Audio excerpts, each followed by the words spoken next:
आज यहाँ चतरा जिले के नवनिर्मित निर्माणाधीन जवाहरलाल नेहरू स्टेडियम के इस प्रांगण में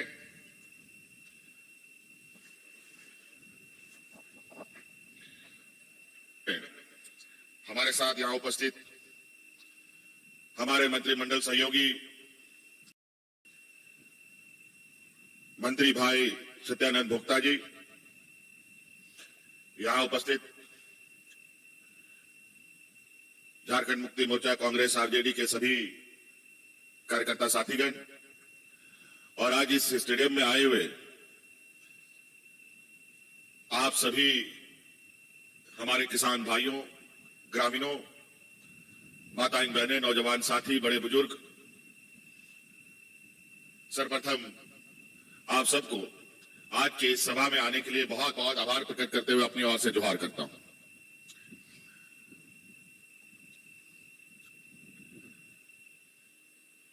आप सोचते होंगे ये खतियानी जोहार का मतलब क्या हुआ? आखिर इस सभा का खतियानी जोहार यात्रा क्यों रखा गया? मैं इसको थोड़ा संक्षिप्त में बताने की कोशिश करता हूं। आज ये खतियानी जोहार यात्रा लगभग 13-12 जिलों से होते हुए आपके इस जिले में पहुंचा है और हर कार्यक्रम उन 12 जिले में ऐसा रहा जो मुझे उम्मीद नहीं थी कि आज के दिन में भी लोगों को इस राज्य के जल, जंगल, जमीन, यहां के मिट्टी और यहां के पूर्वजों की शहादत को लोग इतने शिद्दत से लेते हैं, उसको याद करते हैं। अपार भीड़। हम ये देखना चाहते थे कि इस राज्य में लोग खतियानी लोग बचा है कि नहीं बचा,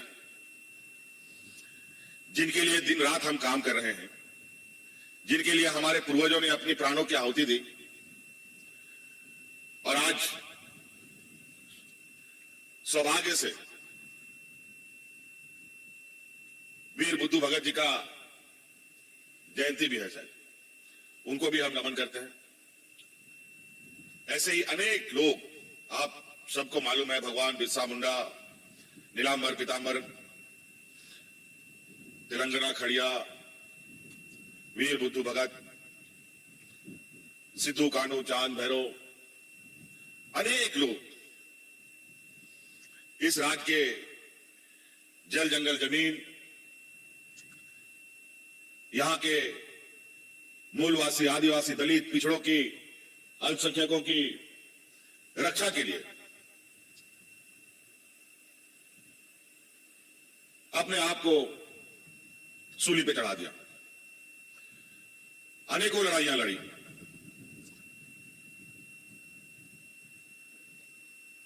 और वो इसलिए लड़े कि यहां के खतियानी जो लोग हैं वो सुरक्षित रह सके और जो खतियानी लोग हैं उनकी जो हक अधिकार है, उनकी जो संपत्ति है, वो बचे रहे, उनको उनका हक अधिकार भी मिले। क्योंकि ये राज्य दूसरे राज्यों की नजर में, दूसरे राज्य के लोगों की नजर में ये एक चारागाह है। दूसरे जगहों से यहां लोग आते हैं, यहां के संपत्तियों को लूटते हैं, यहां के हमारे लोगों का शोषण करते हैं, उनका हक अधिकार मारते हैं और अपना जेबें भरने का काम करते हैं।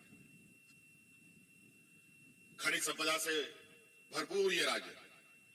ये शायद हम लोगों को इतना जानकारी नहीं था, लेकिन हमारे भगवान बिरसा मुंडा, सिद्धू कान्हू, नीलांबर पीतांबर, तेलंगाना खड़िया लोगों को जरूर ये बात पता था कि आने वाला समय में ये राज्य दूसरे राज्यों का पेट भरेगा। अब पेट भरने का तो बात ही और उसका परिभाषा ही बदल गया। वो कहावत है ना कि सोने का अंडा देने वाला मुर्गी जिसके पास था वो मुर्गी का पेटे फाड़ करके एक बार में अंडा निकालना चाहता। वही हालत कर दिया इस राज का इन लोगों ने।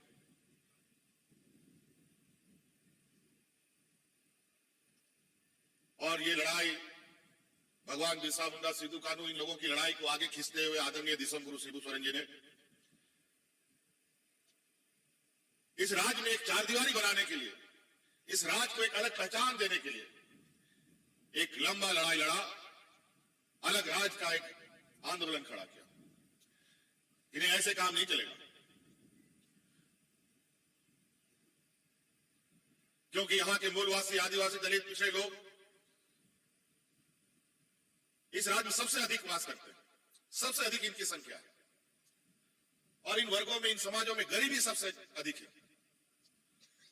तो गरीब को तो हर कोई अपने पैरों तले कुचलता है। इतिहास गवाह, गरीब की सुनता कौन है? उनकी आंख के आंसू को पोंछता कौन है? बातें तो बहुत बड़ी बड़ी कर लेते हैं, लेकिन उनके लिए कुछ करके तो देखो, तब जाने। एक लंबी लड़ाई के बाद राज हमें अलग मिला, लेकिन दुर्भाग्य से जिन लोगों ने राज अलग किया उनको राज चलाने का मौका ही नहीं दिया इन लोगों ने। ये षड्यंत्रकारी लोग बड़ी चतुराई से जब जब ये राज को दिशा देने का काम इस राज को अलग करने वाले लोगों ने करने का कोशिश किया, इन किन प्रकार सत्ता से बेदखल करने का भी इन लोगों ने काम किया और सत्ता में काबिज हुए। 20 साल तक यही चला। आप इससे अंदाजा लगाइए, हमको यह बात समझ में नहीं आता कि कौन सा फार्मूला 20 सालों में यहां चला। आज आप सबको मालूम है इस देश में 28-29 राज्य है, और 28-29 राज्यों में विकास के पैमाने में झारखंड सबसे पीछे, इस देश का सबसे पिछड़ा राज्य है। क्यों भाई, क्यों पिछड़ा रह गया? क्या कमी रह गई? सब कुछ तो इस राज्य में है। खेत है, खलियान है, नदी है, पहाड़ है, खनिज संपदा है, कोयला है, लोहा है, अभ्रक है, तांबा है, सोना है, सब कुछ तो है। हमने वो भी मंजर देखा है इस राज्य में कि स्वर्ण रेखा नदी के किनारे हजारों लोग लाइन लगा के, मजदूर एक चालनी लेके बैठता था और बालू उठा उठा के चाल चाल के सोना लेके जाता था स्वर्ण रेखा नदी से। ये चीज तो हम अपनी आंखों से देखा, लेकिन आज जहां लोग सोना छान छान के घर ले जाते थे, आज उस रात के लोग भूखमरी की स्थिति पर। डबल इंजन की सरकार में आप लोगों ने सुना होगा, आजकल सूचना तंत्र बहुत तेज है। जब जीवन सामान्य था तो लोग यहां हाथ में राशन कार्ड लेकर के भाग भाग चिल्लाते हुए मरा है। अनेकों लोग भूखे मरे थे।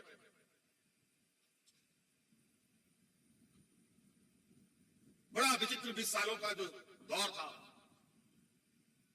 और आज ये ऐसे इन लोगों ने इसको इस दलदल में जाके ढकेल दिया कि आज इस राज को आगे निकलने में एक लंबी संघर्ष की आवश्यकता है। जो लोग गुजरात चलाते थे, जो लोग मुंबई चलाते हैं, जो लोग दिल्ली चलाते हैं, जो लोग देश चला रहे हैं, उन्हीं लोगों का समूह इस राज्य को भी चलाता था। बड़ा बड़ा ज्ञानी, दुनिया का सबसे बड़ा दल, देश का सबसे बड़ा पार्टी कहलाने वाला हमारा विपक्ष, वही लोग इस राज्य को चलाता था। लेकिन गुजरात आगे चला गया, मुंबई आगे चला गया, दिल्ली आगे चला गया, झारखंड भी चला गया। क्यों भाई, क्या गुनाह किया था यहां के लोगों ने? क्यों इस राज्य का विकास नहीं हुआ? ये हमारे सोच से परे है। लेकिन हम इतना जरूर छोटा बुद्धि में हमको ये समझ आता है, वो इसलिए हुआ कि गुजरात गुजराती लोग चलाता है, बंगाल बंगाली लोग चलाता है, उड़ीसा उड़िया लोग चलाता है, बिहार को बिहारी लोग चलाता है, महाराष्ट्र को महाराष्ट्र लोग चलाता है, लेकिन दुर्भाग्य है झारखंड को छत्तीसगढ़ का लोग चलाता है। झारखंडी लोग नहीं चला पाया, और हमारे विपक्ष में जो लोग झारखंडी लोग उनका जो एजेंट बन के बैठा हुआ है, उन लोग का भी असर वही है। राज्य के प्रथम मुख्यमंत्री झारखंडी था, लेकिन उस झारखंडी को भी 5 साल पूरा नहीं करने दिया, 2-3 साल में उतार करके बैठा दिया। फिर आया एक और झारखंडी, उसको भी मुख्यमंत्री बनाया, लेकिन उसको भी 5 साल नहीं चलने दिया, उसको भी 2-3 साल में उतार के बैठा दिया। आज वही चक्कर है कि आज एक झारखंडी नौजवान सत्ता पर है, तो एन षड्यंत्र रच रहे हैं कि कैसे ही उतर जाए, कैसे ये इसको हटाया जाए। इन्हीं के केंद्रीय मंत्री बोलते हैं कि यहां का नेता तो 24 घंटा हमको बोलता है सरकार गिरा दो, सरकार गिरा दो। अजीब हालत है। क्या ये इस राज्य का जो 3.25 करोड़ लोगों को जो इस सरकार का आशीर्वाद प्राप्त है, जो लोकतंत्र के निर्णय के द्वारा हम लोग यहां चुन के आए हैं, उसको आप यूं ही गिरा देंगे? कैसे सरकार आप गिराएंगे भाई? तो सरकार गिराएंगे विधायक को खरीद फरोख्त कर, विधायक को झूठे केसों में फंसाकर, छोटे छोटे केसों में। बड़ा विचित्र, हमारे विधायक को जिस केस में आचार संहिता के केस में 3 साल का सजा होता है, वही उनका विधायक को आचार संहिता के केस में 1 साल 6 महीने का सजा होता है। क्या गिरेगा? पैसा वाला लोग, पैसा वाला लोग का तो सब कोई सुनता है, गरीब का सुनेगा तो? हमारे लिए तो जो सरकार बनने के बाद से ही ऐसा हो गया मानो इन लोगों ने सुपारी दे दिया हो इस सरकार को गिराने के लिए। एन प्रकार लगे हुए, जब राजनीतिक तौर पर नहीं सकते हैं तो संवैधानिक संस्थाओं को भी भिड़ा देते और इस सरकार को बदनाम करने पे लगे। हमारे विपक्ष इस देश के जितने स्वतंत्र सेनानी हैं, उनको, उनके वंशजों को निरंतर बदनाम करने पे लगा हुआ है। इन लोगों का झारखंड राज्य अलग करने की कोई भूमिका है, ना देश अलग करने का कोई भूमिका है। और धन बल के दम पर आज देश में कब्जा कर लिया। अभी तो धीरे धीरे कई चीजें बाहर आ रही हैं। इनके जो व्यापारी मित्रों का जो घोटाले हैं, वो इस कदर घोटाले सामने आ रहे हैं और इतना डरावना भयावना है कि 2-4 घोटाला और इस तरीके का हो गया तो हम लोग का भी स्थिति श्रीलंका जैसा हो जाएगा। इस देश का भीख मांगने लगेंगे यहां पर लोग, ये स्थिति हो जाएगा। गरीबों को तो कुछ दिया नहीं, लेकिन आपसे छीनकर जरूर अपने व्यापारी मित्रों का जेब भरने का काम हुआ है। हमारा ग्रामीण क्षेत्र का लोग, किसान मजदूर का बेटा नौकरियों में कहां जाता था सबसे अधिक? फौज बनने के लिए, फौजी बनने के लिए। लेकिन आज फौजी का क्या स्थिति है? आज कौन अग्निवीर की क्रांतिवीर क्या लेके आ गए? मात्र 4 साल का आपको नौकरी मिलेगा, फिर बेरोजगार हो जाइए।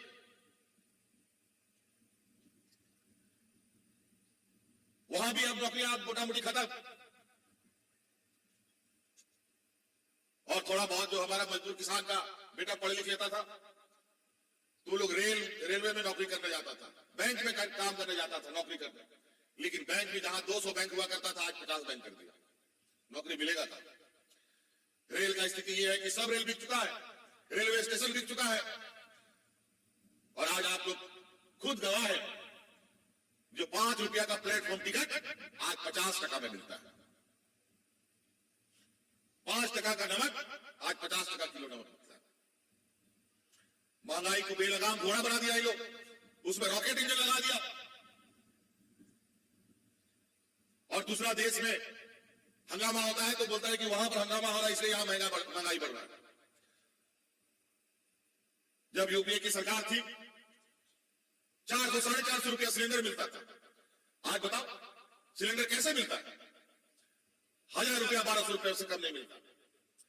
शुरू में पूरा घड़ियाली आंसू बहाया ये लोग, यहां के महिलाओं को, देश की महिलाओं को बेवकूफ बनाया, मुफ्त में सिलेंडर और चूल्हा देने का काम किया। और जब सिलेंडर खत्म हो गया, बेचारा वो गरीब सिलेंडर खरीदने का क्षमता खो गया। और नतीजा ये हो गया उस सिलेंडर में कपड़ा रख देता है या फिर कोई बांस का डलिया परिया रख करके वहां किनारे में सजा दिया। अजीब स्थिति। पहले इन लोगों को महंगाई के पहले 10 पैसा 20 पैसा बढ़ता था तो इन लोग माथा में सिलेंडर, गले में आलू गोभी का सब्जी टांग करके घूमता था और धरना प्रदर्शन करता था और चिल्ला चिल्ला कर सरकार को कोसने का काम करता था। उस समय इन लोग को महंगाई ढाई नजर आती थी, अब इन लोग को महंगाई भौजाई नजर आने लगी। अब कुछ नहीं बोलते हैं। पेट्रोल डीजल 100 के पार और बड़ी चतुराई से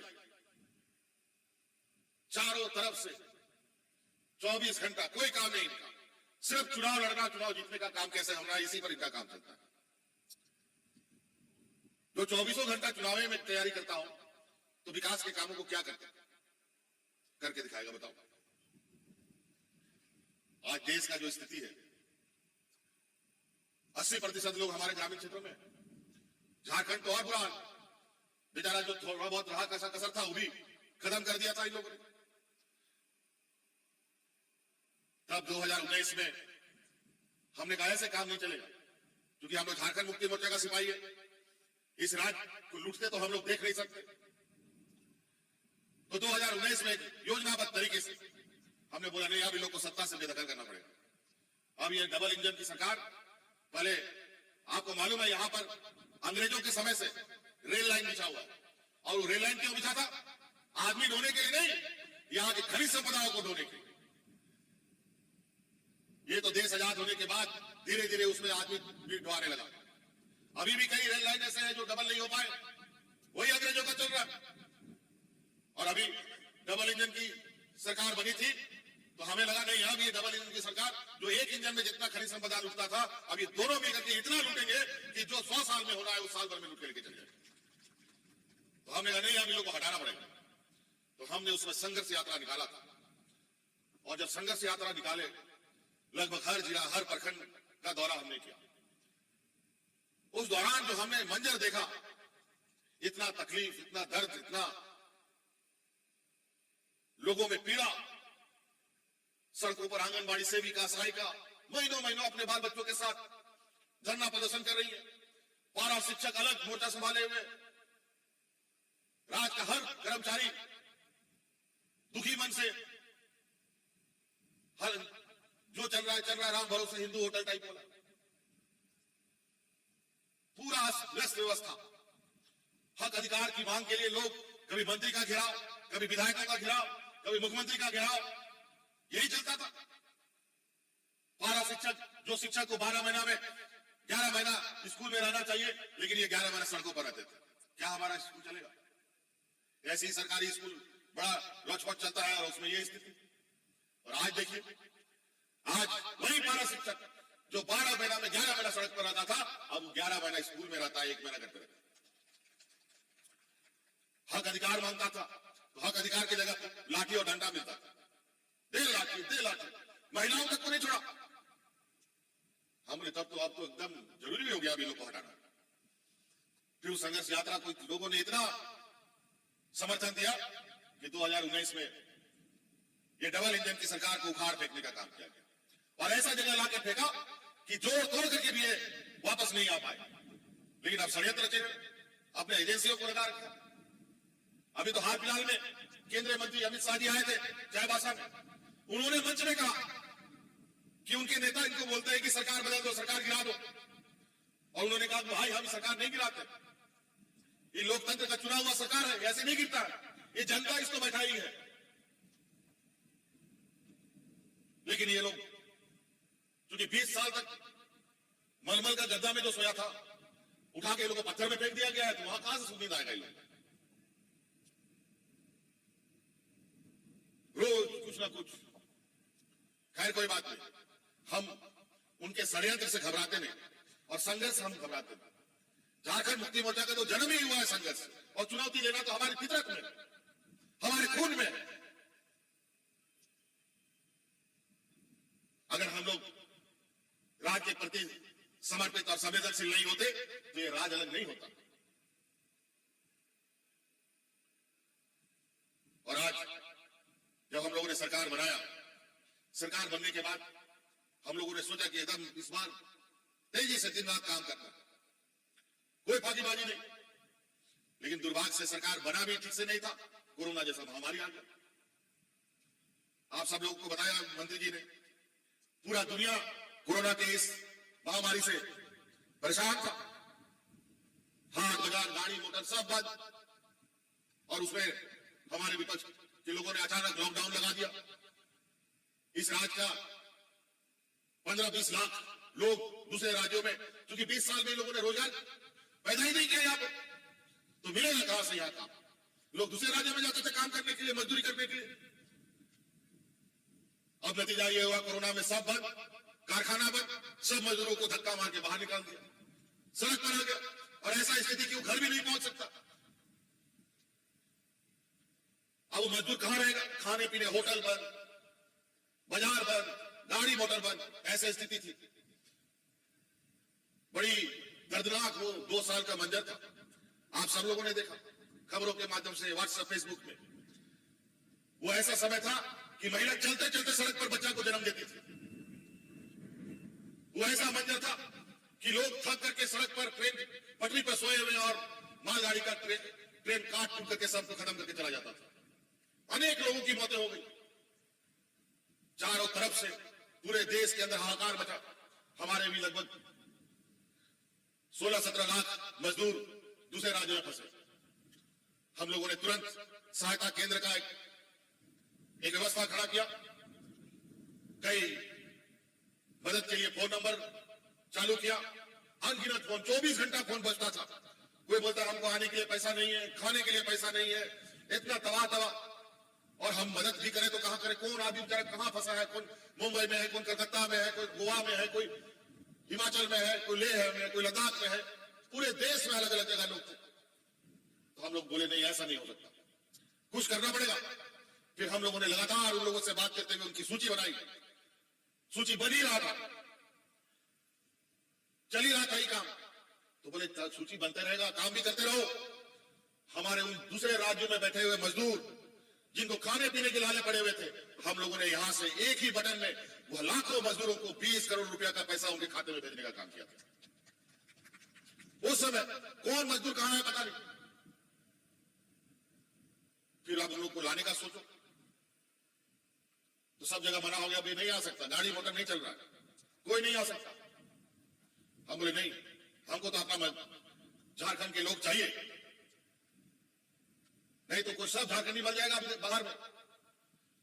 फिर हम लोगों ने इधर उधर जुगाड़ लगा करके पैसा खर्च करते हुए, जहां ये लोग कहते थे, अभी भी वो सपना तो सपना ही रह गया बेचारा गरीबों का।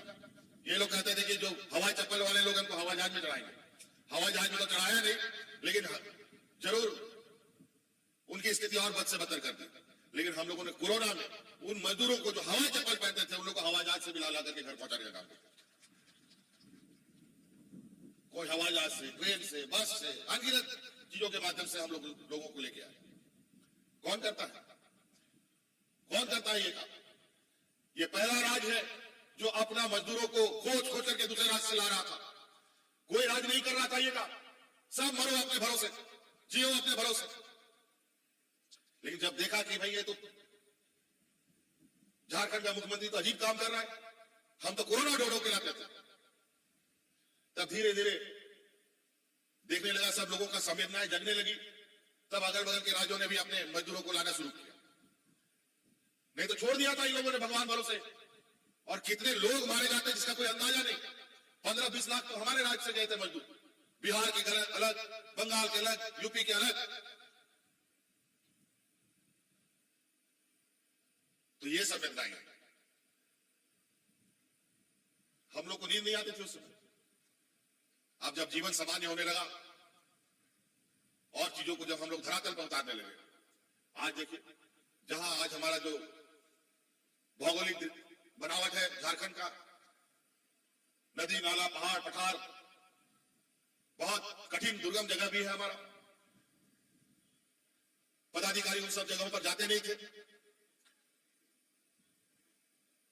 और आज पदाधिकारी पंचायत गांव गांव में शिविर लगा कर ग्रामीणों की समस्या का समाधान कर रहा है। कभी गांव में शिविर लगते हुए आप लोगों ने देखा था पदाधिकारियों का? एक बार नहीं, दो बार नहीं, आप पदाधिकारी नहीं, अब बल लगा के जाता है। जहां सड़क नहीं था, जहां पुल नहीं है, जहां आने जाने का कोई सुविधा नहीं है, कोई ट्रैक्टर से, कोई बैलगाड़ी से, कोई मोटरसाइकिल से जा जाकर के शिविर में ग्रामीणों की समस्या का समाधान कर रहा था। कई लोग तो बीडीओ कौन होता है, सीओ कौन होता है, ब्लॉक ऑफिस तक नहीं देखा था, और वो ब्लॉक ऑफिस हम लोगों ने पंचायत पहुंचाने का काम किया। बदलाव एक दिन में जादुई छड़ी नहीं है भाई। 20 साल का जो घाव है उसको भरने में समय लगेगा।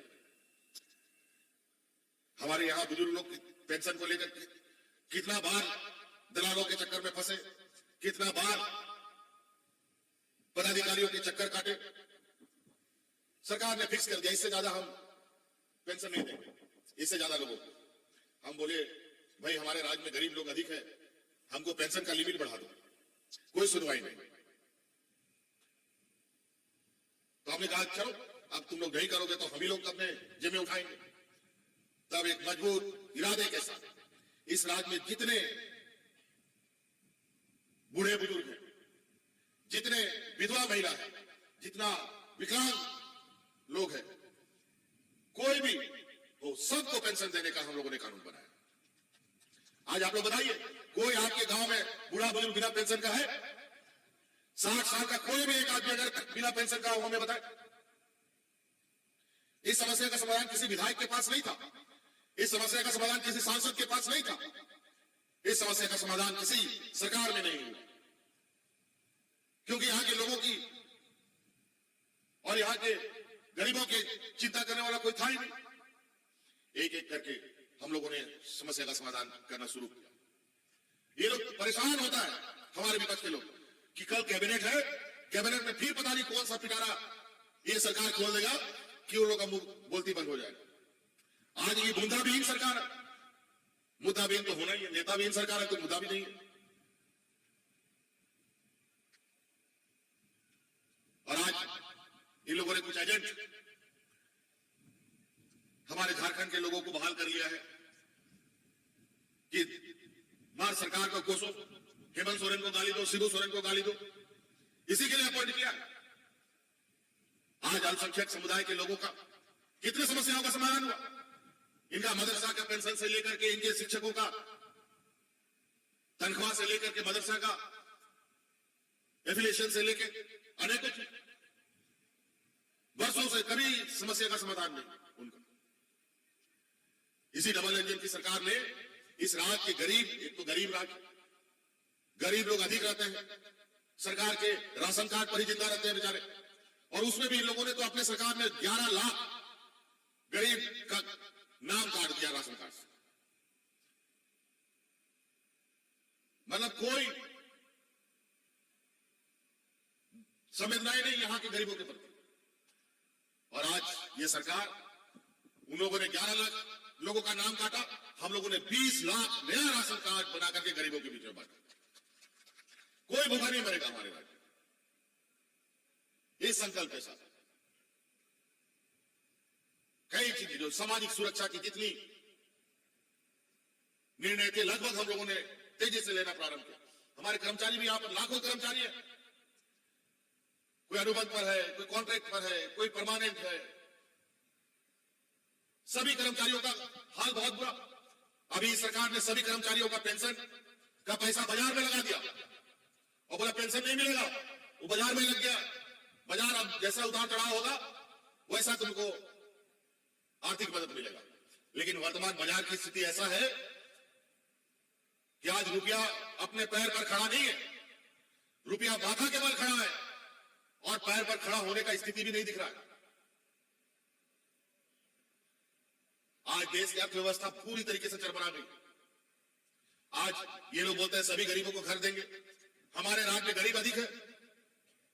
अभी हमारे राज्य में 8.5 लाख लोगों को आवास देना है, लेकिन भारत सरकार उसको स्वीकृत नहीं कर रहा है।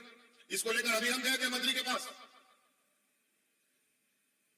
कि भाई हमारे गरीबों को तो आपके प्रधानमंत्री बोलते हैं कि सबको आवाज दे देंगे 2022 तक, अब 24 खत्म होने जा रहा है, चुनाव आने वाला है, ये मुद्दा बनाएंगे आप कि आप लोगों ने गरीबों को लिए आवाज नहीं दिया, और उस आवाज में जो असर राज्य सरकार का है वो हमारा पड़ा का पड़ा रह गया।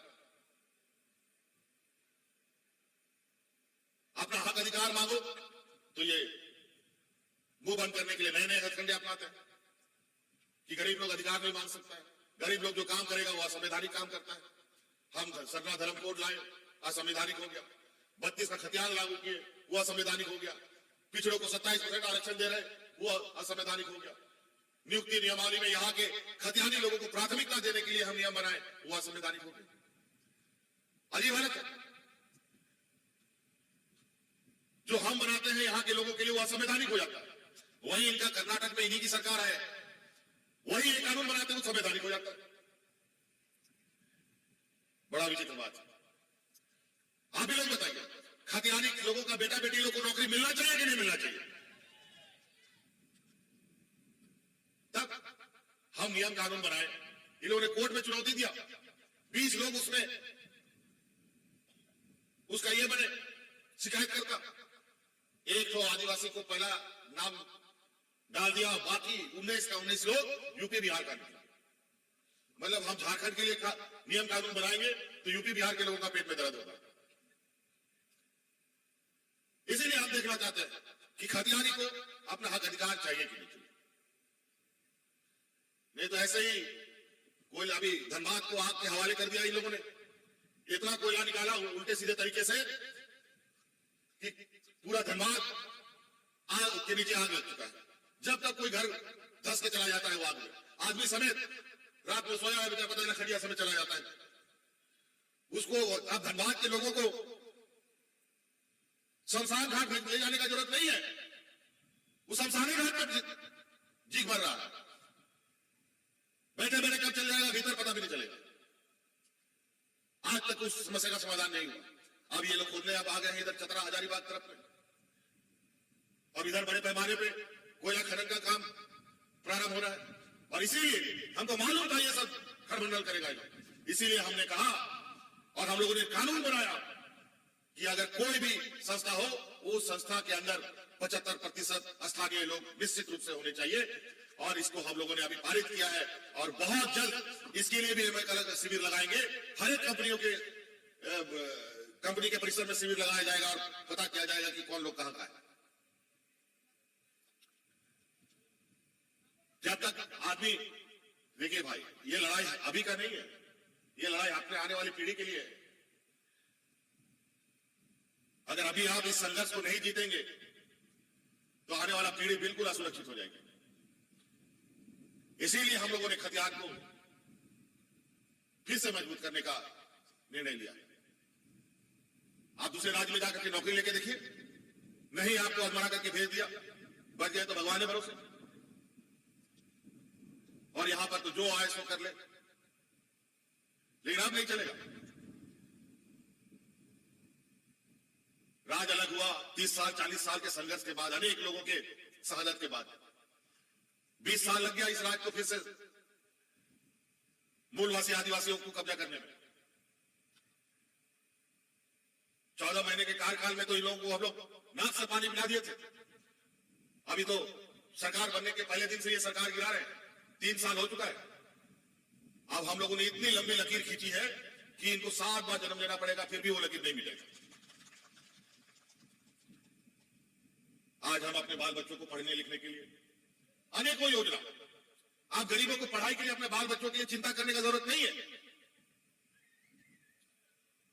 आज आप अपना बाल बच्चा को इंजीनियर, डॉक्टर, पत्रकार, वकील बनाना चाहते हैं, जो भी अच्छा पढ़ाई कराना चाहते हैं, उस पढ़ाई के लिए सारा खर्चा सरकार दे रही है। ये कानून बना दिया। अभी हमारी बच्चियों को तो सावित्रीबाई फुले योजना के माध्यम से सबका चिन्हितीकरण किया जा रहा है।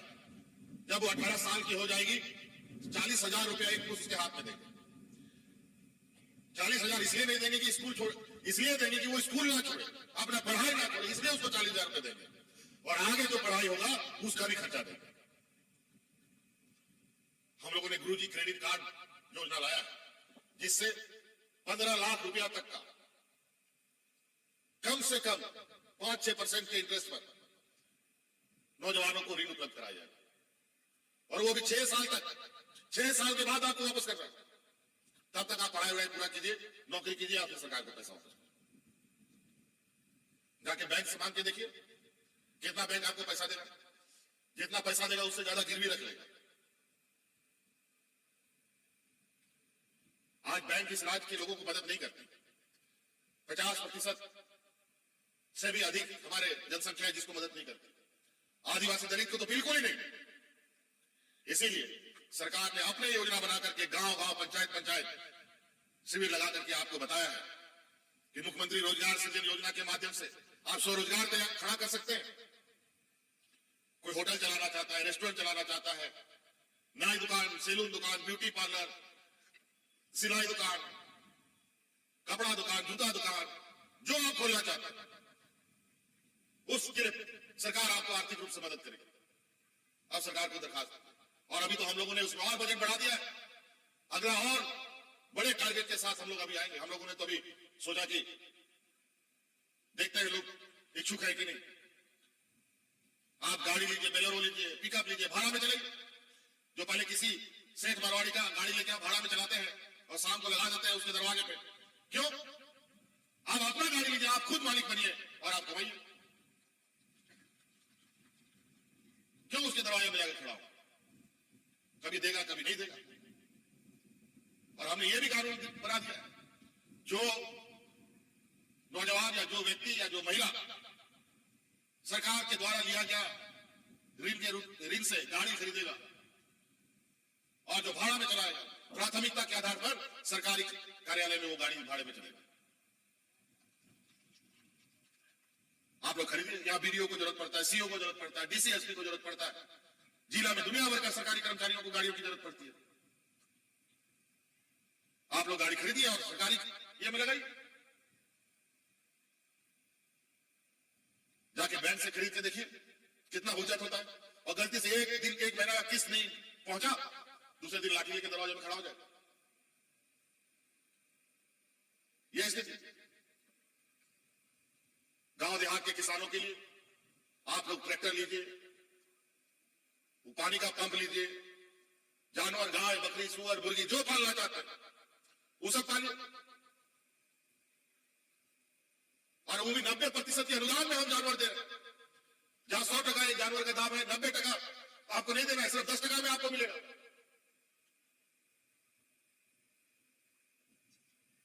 ये पशुधन योजना हम लोगों ने इसलिए चालू किया है क्योंकि इस राज्य में लगभग 45% बच्चे कुपोषित हैं। जो बच्चा जन्म ले रहा है वो कमजोर बच्चा जन्म ले रहा है। सर्वे में आया है तो ये समझ में नहीं आ रहा है कि बच्चा कमजोर क्यों पैदा हो रहा है। पता चला कि उसकी मां कमजोर है, पराया महिला खून की कमी का शिकार है। बड़ा विचित्र हाल है। 20 सालों में इन लोगों ने इस राज्य को क्या क्या बीमारी से ग्रसित कर दिया, ये सुनकर नींद नहीं आता। जहां 45% बच्चा कुपोषित पैदा होता हो, जहां हर एक महिला खून की कमी से शिकार हो, तो आने वाला पीढ़ी कहां मजबूत होगा?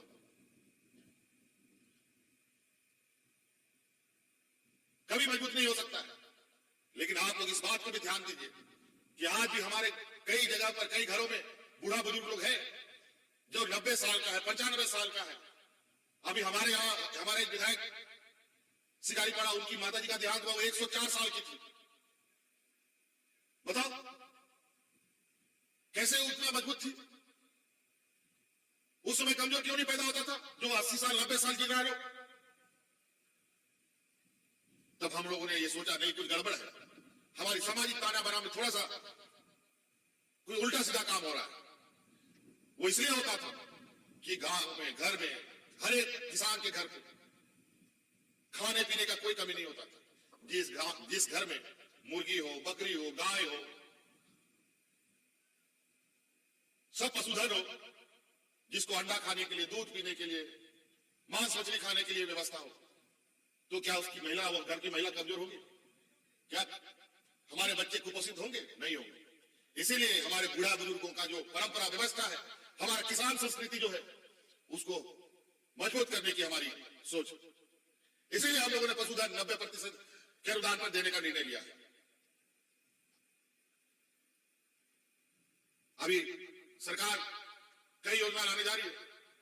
लोगों को हम राज्य में लोगों को स्वस्थ होने के लिए अंडा का क्रय होना है राज्य में बड़े पैमाने पर, लेकिन यहां अंडा कोई उत्पादन ही नहीं करता। कहां से लेंगे? सब आंध्र से लाना पड़ता है, दूसरे राज्यों से लाना पड़ता है। सही से हम लोग काम भी नहीं करते। तो आज आप ही सब लोग काम कीजिए। आप लोग स्वरोजगार के माध्यम से भी खुद भी कमा सकते हैं और कमाने के लिए और सारे लोगों को भी रोजगार दे सकते हैं। नौकरी पेशा करने वाले लोग नौकरी के क्षेत्र में जाएंगे। नौकरी का भी दरवाजा खुलना ही था कि हमारे विपक्षियों ने हमें थोड़ा सा कानूनी लंघी मारकर हमें फंसाने का कोशिश किया है, लेकिन चिंता मत कीजिए, इससे अभी हम घबराए नहीं। इनको लगता है कि इसमें इनकी बहुत बड़ी जीत हो गई। मैं स्पष्ट रूप से कह देना चाहता हूं, ये मुंगेरी लाल के हसीन से अपना देखना छोड़ दे। जो इसको जीत बता रहे हैं, ये उसकी सबसे बड़ी हार होने जा रही है। तो इसलिए बातें बहुत है। आपके चतरा जिला और आसपास के विषय में तो मंत्री जी ने बहुत विस्तृत रूप में बताया ही। कैसा है आपका इधर पावर ग्रिड वगैरह, वुमेन कॉलेज, ITI, अनुमंडल का निर्माण, खेल स्टेडियम का निर्माण और कई सारी चीजें हैं जो यहां बड़ी तेजी से हो रहा है। बाईपास का निर्माण, सामाजिक सुरक्षा के क्षेत्र में लगभग हम लोगों ने लोगों को सुरक्षित करने का हर संभव प्रयास किया है। जो भी बचेगा उस सबको भी किया जाएगा। कई लोगों की अपेक्षाएं बहुत सरकार से बड़ी है। कई लोग अभी अपनी मांगों को लेकर हमारे बीच में आते हैं। आप लोग चिंता न करें, कोई भी हो। ये सरकार एक ऐसा सरकार है जिसके पास आंख भी है, कान भी है, नाक भी है और संवेदनाएं भी है। आप लोग सरकार का सहयोग करें, सभी लोग को सुरक्षा मिलेगा, सभी लोगों के साथ न्याय होगा। और इसी शब्दों के साथ मैं अपनी बातों को समाप्त करना चाहूंगा कि आप सब लोगों ने जो ये खतियानी जोहार यात्रा पर उपस्थित होकर इसको और मजबूत बनाया, इसके लिए मैं आप लोगों का बहुत बहुत आभार प्रकट करना चाहूंगा, धन्यवाद देना चाहूंगा। ताकि ये लड़ाई हम आने वाला समय में मजबूती के साथ, आज आपके इस जिले में हम लोग आए हैं, अभी पूरे राज्य में इस चीज को पहुंचाया जाएगा। आज हर जगह लोग काफी सक्रियता के साथ अपना अधिकार अपने लेने के लिए तैयार है। तो इसलिए आप सब लोग आज इस सभा में आए, इसके लिए बहुत बहुत धन्यवाद। इन्हीं शब्दों के साथ झारखंड के वीर शहीद अमर रहे। जय हिंद, जय झारखंड, जोहार।